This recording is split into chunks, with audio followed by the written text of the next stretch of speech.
മുത്തശ്ശിയെ ഞാനിതൊക്കെ കാണിച്ചു തന്നില്ലേ? എന്നിട്ടും രാജലക്ഷ്മിക്ക് അങ്ങോട്ട് വിശ്വാസമാകുന്നില്ല. ബാല്യകാല സഖിയും പ്രേമലേഖനവുമാ അവൻ അവിടെ ഇരുന്ന് അവളെ വായിച്ചു കേൾപ്പിക്കുന്നത്. അപ്പോ മുത്തശ്ശൻ ഇതൊക്കെ നേരത്തെ വായിച്ചതല്ലേ? പിന്നെ 70കളിലും 80കളിലും ഒക്കെ ആയി ഞാൻ വായിച്ചു തീർത്ത നോവലുകളായതൊക്കെ. അതെ, നിന്റെ ഈ ഇരിക്കുന്ന മുത്തച്ഛൻ ആരായിരുന്നെന്ന് പറഞ്ഞാ നീ ഇരിക്കുന്നേ? പ്രേമലോലുപൻ, പ്രണയവിലാസനായിരുന്നു. ഭഗവാൻ കൃഷ്ണന്റെ പേരല്ലേ ജനാർദ്ദനൻ. ആ ഭഗവാൻ ഗോപികമാരുടെ ചേലകൾ എടുത്തോണ്ട് അരയാലിന്മേൽ കയറിയിരുന്നെങ്കിൽ ഇങ്ങേരെ പെണ്ണുങ്ങളുടെ തിരുവാതിര കാണാൻ മാവേ കയറി ഒളിച്ചിരുന്നു.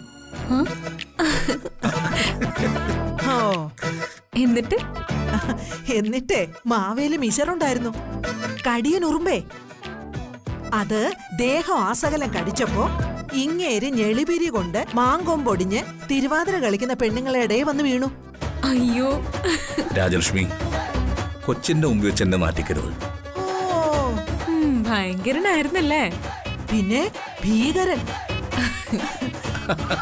മസാല ദോശ, ഉഴുന്നുവിട, തിരുവാതിര കളി, ഇതൊക്കെ എന്റെ വീക്ക്നെസ്സാ മോളെ. എന്തായാലും നന്ദനമോൾക്കും ജയരാമനും ഒരു ജീവിതമുണ്ടാവണം. അവര് രണ്ടുപേരും ഇനിയുള്ള കാലം സന്തോഷത്തോടെ ഇരിക്കണം. അതുമാത്രമാ ഞങ്ങളുടെ ആഗ്രഹം. മോളെ. എന്താ മുത്തശ്ശി? അതെ, ഇത്രയൊക്കെ ആയ സ്ഥിതിക്ക് നീ ഫൈനലായിട്ട് അവരോടൊന്ന് ചോദിക്ക. ഇതിനി വച്ച് താമസിപ്പിക്കണ്ട. അവരൊരു തീരുമാനം പറയുകയാണെങ്കിൽ നമുക്ക് കല്യാണത്തിലേക്ക് നീങ്ങാം. മോളവരെ പറഞ്ഞ് സമ്മതിപ്പിക്കേ. ശരി മുത്തശ്ശ.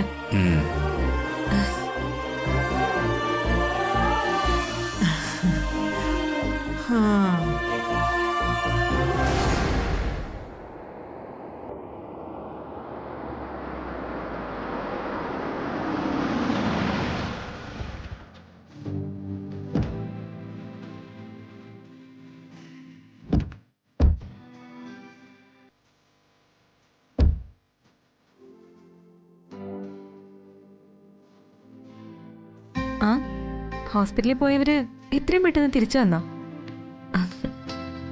ജേട്ടനോട് ഒത്തിരി നന്ദിയുണ്ട് എന്നെ ശുശ്രൂഷിച്ചതിന്. എന്താ ദേവി ഇങ്ങനെ പറയുന്നത്? എനിക്ക് ആക്സിഡന്റ് പറ്റിയപ്പോഴും ശുശ്രൂഷിച്ചത് ദേവിയല്ലേ. വാസ്തവത്തിൽ ദേവിയോടല്ലേ ഞാൻ നന്ദി പറയേണ്ടത്. അത് ശരി, നിങ്ങൾ അങ്ങോട്ടും ഇങ്ങോട്ടും നന്ദി പറഞ്ഞു കളിക്കുക. കൊള്ളാം.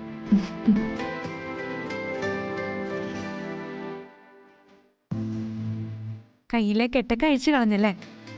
എല്ലാം മാറി. ഫുൾ ചെക്കപ്പ് നടത്തി, എനിക്കൊന്നുമില്ല. ഏതായാലും കുറച്ച് ദിവസം കൂടെ റെസ്റ്റ് എടുത്തിട്ട് മതി ജോലികളൊക്കെ. ഓടി ചാടി അടുക്കളയിലേക്ക് ഒന്നും കയറണ്ട. അമ്മയുടെ കാര്യത്തില് അച്ഛൻ എന്തൊരു ടെൻഷനാന്ന്. എന്താ ഒരു ടെൻഷൻ? അച്ഛൻ അങ്ങോട്ട് ഓടുന്നു, ഇങ്ങോട്ട് ഓടുന്നു, ദേവിക്ക് അതെടുത്ത് കൊടുക്കുന്നു, ഇതെടുത്ത് കൊടുക്കുന്നു. ഇങ്ങനെയുണ്ടോ ഒരു സ്നേഹം? പോടിയോടുന്നു.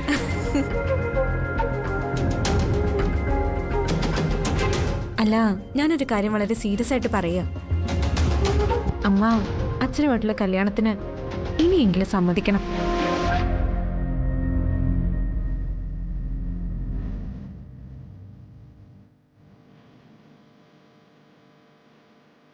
എന്താ ആ കാര്യം ചോദിക്കുമ്പോ മാത്രമൊന്നും മിണ്ടാത്തെ? അച്ഛനൊന്നും പറയാനില്ലേ? ഞാൻ എൻ്റെ ദേവിയോട് തെറ്റ് ചെയ്തു പോയില്ലേ മോളെ. ഒരിക്കലും പൊറുക്കാൻ പറ്റാത്ത തെറ്റ്, ഒരിക്കലും ഒരു പെണ്ണിന് സഹിക്കാൻ പറ്റാത്ത തെറ്റാ ഞാൻ എൻ്റെ ദേവിയോട് ചെയ്തത്. എനിക്ക് മാപ്പ് ചോദിക്കാൻ പോലും അർഹതയില്ല. ക്ഷമിക്കണമെന്ന് മാത്രമേ ദേവിയോട് ഒരിക്കൽ കൂടി എനിക്ക് പറയാനുള്ളൂ. ചേട്ടാ, അച്ഛൻ എല്ലാവരും പറയുന്ന തെറ്റിലേക്ക് പോയതുകൊണ്ടാ അമ്മയ്ക്ക് ഞാനെന്ന് ഈ മകളുണ്ടായത്. മീനാക്ഷി, ഒരാളൊരു തെറ്റ് ചെയ്ത് പോയിന്ന് വെച്ച് അയാളെ ജീവിതകാലം മുഴുവൻ ശത്രുവാക്കണോ അമ്മേ? ഇങ്ങനെ വെറുക്കണോ? നിർത്ത്. ജയേട്ടൻ എന്റെ ശത്രുവെന്ന് നിന്നോട് ആരാ പറഞ്ഞത്?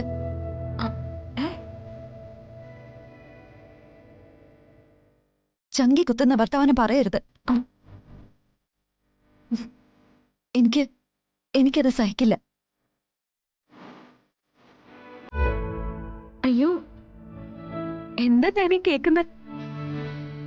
അപ്പോ അമ്മയ്ക്ക് ഇപ്പോഴും അച്ഛനോട് മുടിഞ്ഞ പ്രേമാണോ?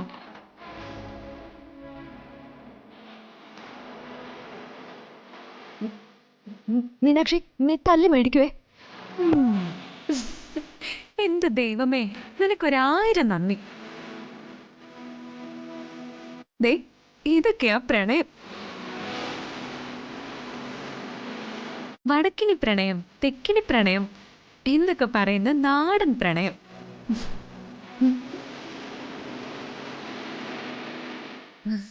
ഈ സുന്ദര പ്രണയകഥ ഞാനേ മുത്തശ്ശിയോടൊന്ന് പറയട്ടെ.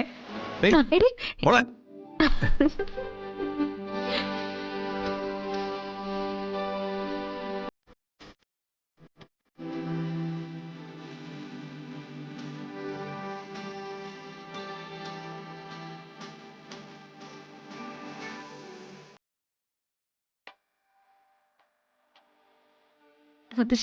മുത്തശ്ശി, ഒരു സന്തോഷ വാർത്ത, ഒരു ഗുഡ് ന്യൂസ്. ഗുഡ് ന്യൂസ് ആണെങ്കിലേ വേഗം പറ മോളെ. ബാല്യകാല സഖ്യം അനുരാഗത്തിന്റെ ദിനങ്ങളും ഒക്കെ വർക്കൗട്ടായി. ആ, ഓ, എന്റെ അമ്മ അച്ഛനെ കല്യാണം കഴിക്കാൻ സമ്മതിച്ചു. അയ്യോ. നേരാണോ മോളെ നീ പറയുന്നേ? നേര്. ആ വെയിറ്റ് വിട്ട് നന്ദിനി ദേവി ഒന്നും പറഞ്ഞില്ല. പക്ഷെ ഞാനൊരു സൈക്കോളജിക്കൽ മൂവ്മെന്റിലൂടെ കാര്യങ്ങൾ ഇങ്ങോട്ട് ചുരന്നെടുത്തു.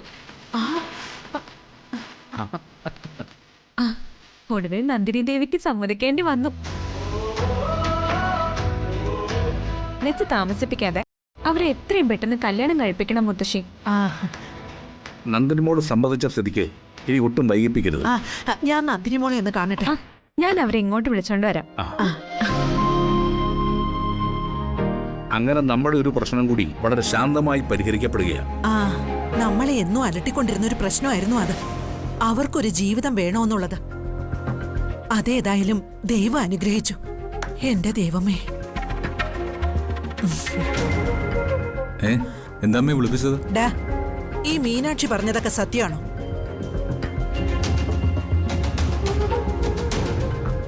ആണോന്ന് നന്ദിനിയുടെ മറുപടിയാ അമ്മയ്ക്ക് കേൾക്കേണ്ടത്. ഒരു ഓർഫനേജിൽ നിന്ന് എന്നെ കണ്ടെത്തിയത് ചെമ്പകമംഗലത്ത് രാജലക്ഷ്മി അമ്മ എന്ന എന്റെ അമ്മയാ. അച്ഛന്റെ അനുവാദത്തോടെ ഒരു അനാഥയായ എന്നെ ജയേട്ടനെ കൊണ്ട് കല്യാണം കഴിപ്പിച്ചതും എന്റെ അമ്മ തന്നെയാ.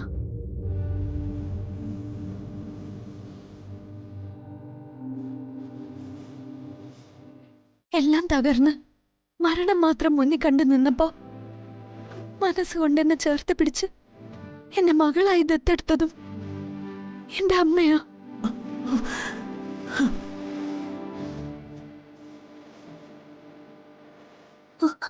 എന്റെ അമ്മ എന്ത് പറയുന്നു അതേ ഞാൻ ചെയ്യൂ.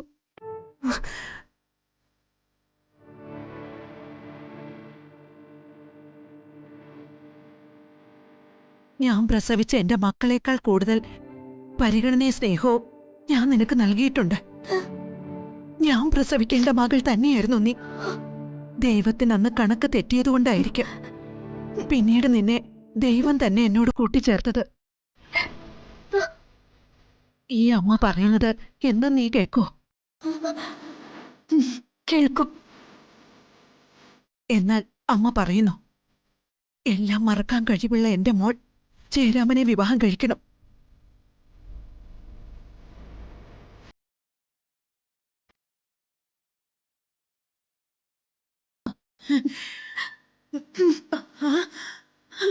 മോളെ,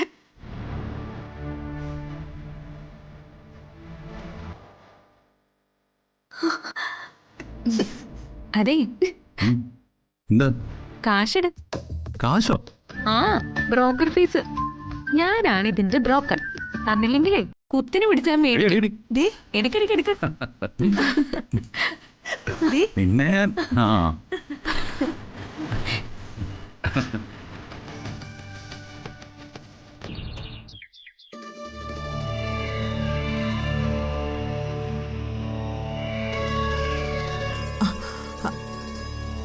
അല്ല നന്ദിനി ഇവിടെ പോയി? ഇവിടെ കാണുന്നില്ലല്ലോ.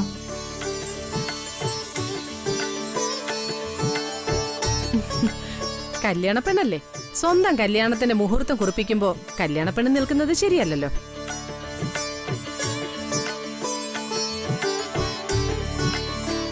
ഛേ, അതിന് നന്ദിനി നാണിക്കുന്ന എന്തിനാ? ജയരാമൻ ലംഘിച്ച കല്യാണ ഉടമ്പടി ഒന്ന് പുതുക്കുന്നു, അത്രേ ഉള്ളൂ. അല്ലേ കൈമളേട്ടാ? അതെ, ഏതെങ്കിലും ഒരു ശിവപാർവതി ക്ഷേത്രത്തിൽ വെച്ച് പ്രാർത്ഥിച്ച് താലി കെട്ടുന്നു, അത്രയേ ഉള്ളൂ ചടങ്ങ്. ആ, കാര്യങ്ങൾ അങ്ങനെയൊക്കെ ആണെങ്കിലും കല്യാണ സദ്യയൊക്കെ വേണം. ഇല്ലെങ്കിൽ പിന്നെ എന്തോന്ന് കല്യാണം? സദ്യയൊക്കെ നമുക്ക് ഏർപ്പാട് ചെയ്യാം. ആ, നോക്കിയോ ജോത്സരെ? തൊട്ടടുത്ത ദിവസം തന്നെ കല്യാണം നടത്തണമെന്നല്ലേ രാജലക്ഷ്മി അമ്മ പറയുന്നത്? ആ, ആർഭാടപൂർവ്വം നടത്തുന്ന കല്യാണമൊന്നും അല്ലല്ലോ. അതുകൊണ്ട് അടുത്ത ദിവസം തന്നെയാവും. നീട്ടിക്കൊണ്ടു പോവണ്ട. എന്നാ പിന്നെ നാളെ തന്നെ ആയാലോ?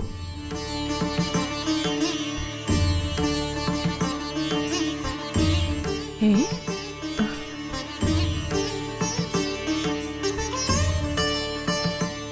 നാളെയാ ഏറ്റവും നല്ല ശുഭമുഹൂർത്തം.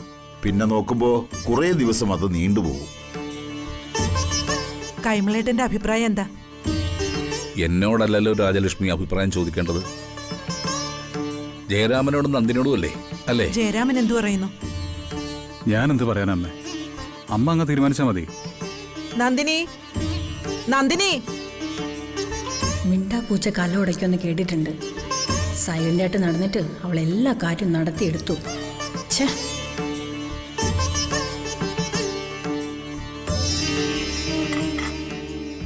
ആ നന്ദിനി, നാളെ ഏറ്റവും നല്ല മുഹൂർത്തമുണ്ട്. നാളെ കല്യാണം നടത്താൻ മുഹൂർത്തം കുറിച്ചോട്ടെ. എന്താ അമ്മ ഇത്? എനിക്ക് ഈ കാര്യത്തിൽ അഭിപ്രായമൊന്നുമില്ല. എല്ലാം നിങ്ങളെല്ലാവരും തീരുമാനിച്ചാൽ മതി. അയ്യോ, ഒന്നും നടന്നു. മീനാക്ഷി അവിടെ നിൽക്ക്, ഞാൻ എടുത്തോളാം. എന്ത് വേണം രാജലക്ഷ്മി അമ്മേ? എന്നാ പിന്നെ നാളെ തന്നെ കുറിച്ചോ ജോത്സരെ? ആ,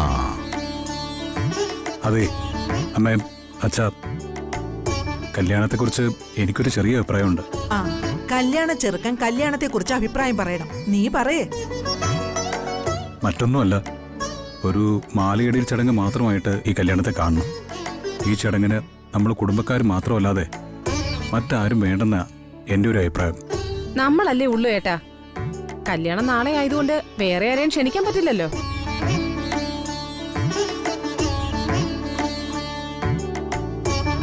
മാത്രമല്ല, ജയരാമന്റെ നന്ദിനിയുടെയും കല്യാണമാകുമ്പോൾ അതെങ്ങനെയും അലങ്കോലപ്പെടുത്താമെന്ന് നോക്കുന്ന കുറെ ശത്രുക്കളുണ്ട്.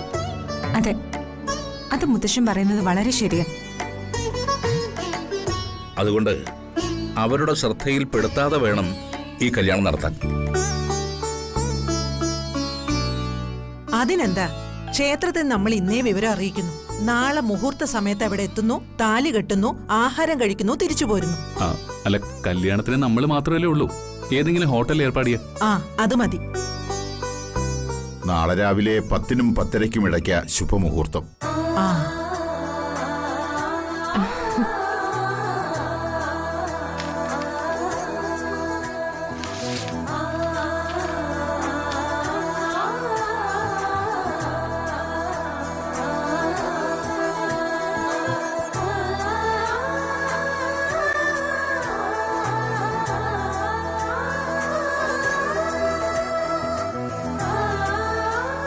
എന്നാ പിന്നെ ഞാൻ ഇറങ്ങട്ടെ. ആയിക്കോട്ടെ.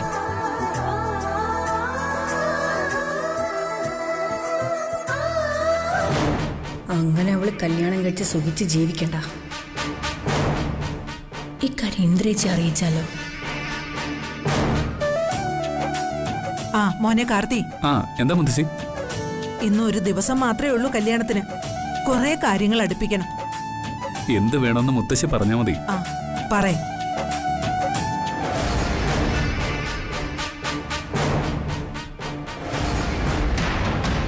ആ, അല്ലല്ല, ഞാനിപ്പോ നാട്ടില്. ആ, ഉടനെ വരണം. ഇവിടെ കുറച്ച് കാര്യങ്ങളൊക്കെ ഡീൽ ചെയ്യാനുണ്ട്. അതൊക്കെ കഴിഞ്ഞിട്ട് വേണം അങ്ങോട്ട് വരാൻ. എങ്ങനെ നമ്മുടെ അവിടുത്തെ കാര്യങ്ങളൊക്കെ എങ്ങനെ പോകുന്നു? ആ ഞാനേ തിരിച്ചു വിളിക്കാവേ.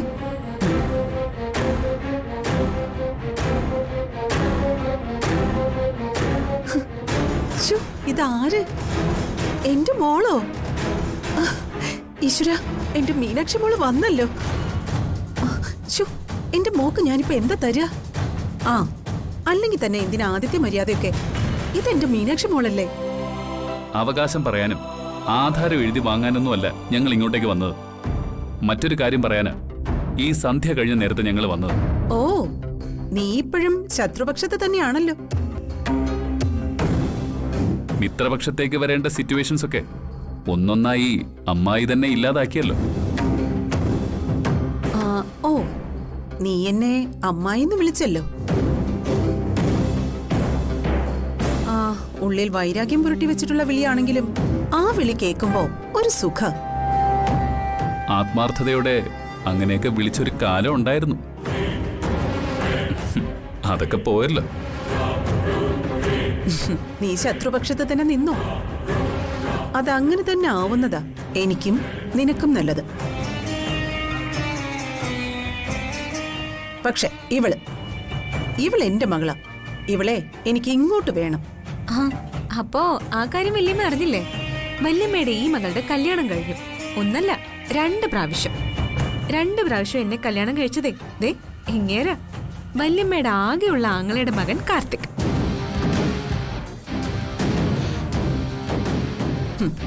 മോളെ, നീ എന്നെ കളിയാക്കണോടി?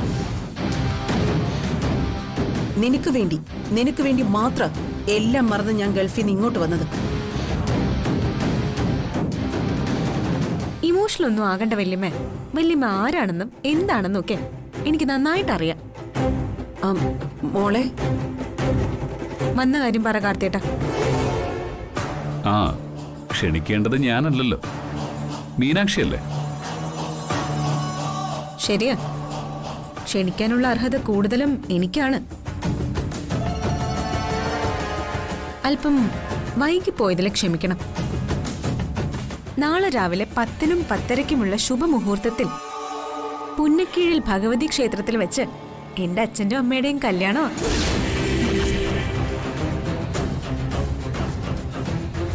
ബാക്കി കൂടി പറയും മീനാക്ഷി. കല്യാണത്തിനും തുടർന്നുള്ള വിരുന്ന് സൽക്കാരത്തിനും കാലെ കൂട്ടി പങ്കെടുക്കാവുന്നുള്ള വ്യാമോഹം വേണ്ട. എന്തെങ്കിലും ഉടായ്പും കൊണ്ട് ആ പരിസരത്ത് വന്നേക്കരുത്. ഇത് മുൻകൂട്ടി അറിയിക്കാനാ ഞങ്ങൾ ഇങ്ങോട്ട് വന്നത്. വാ കാർത്തിയേട്ടാ.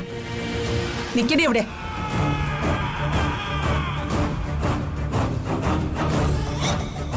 നീ എന്നെ ആക്ഷേപിച്ചിട്ട് ബഹുമിടിക്കേട്ടങ്ങ് പോവോ?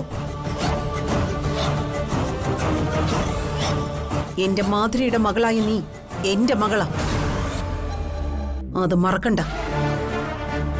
നിന്നെ ഈ തറവാട്ടിൽ വാഴിച്ചിട്ടേ ഞാൻ പോകൂ. എനിക്ക് അങ്ങനത്തെ ഒരു തറവാടും വേണ്ട. അത് വേണോ വേണ്ടയോന്ന് ഞാനൊരു തീരുമാനം എടുത്തിട്ടുണ്ട്. അതവിടെ നിൽക്കട്ടെ.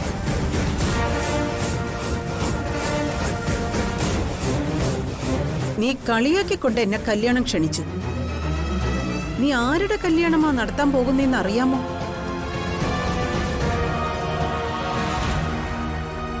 നിന്റെ അമ്മയെ കൊന്നുകളഞ്ഞ 2 പേരുടെ കല്യാണം.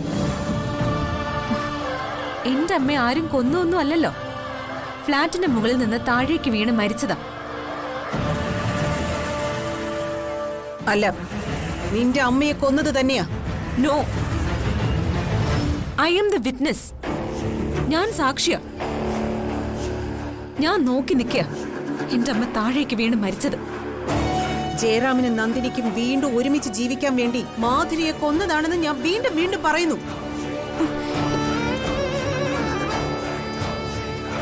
ഇക്കാര്യം പറഞ്ഞ് നിങ്ങൾക്ക് മടുത്തില്ല അമ്മായി?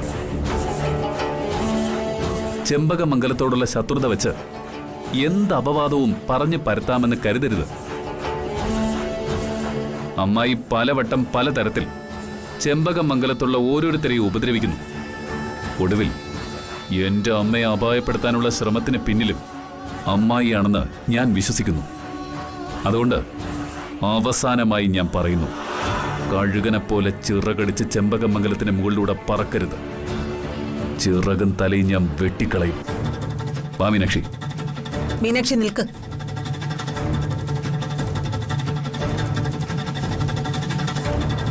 നീ എന്തു പറഞ്ഞാലും ഞാൻ ക്ഷമിക്കും.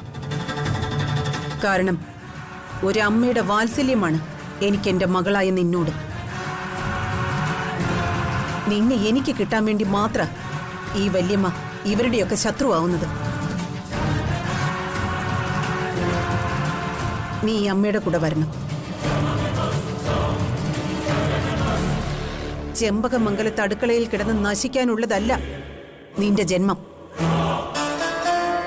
നിന്റെ ലോകം വിശാലമാണ്. ആലോചിക്കേ. ഇപ്പൊ പൊയ്ക്കോ.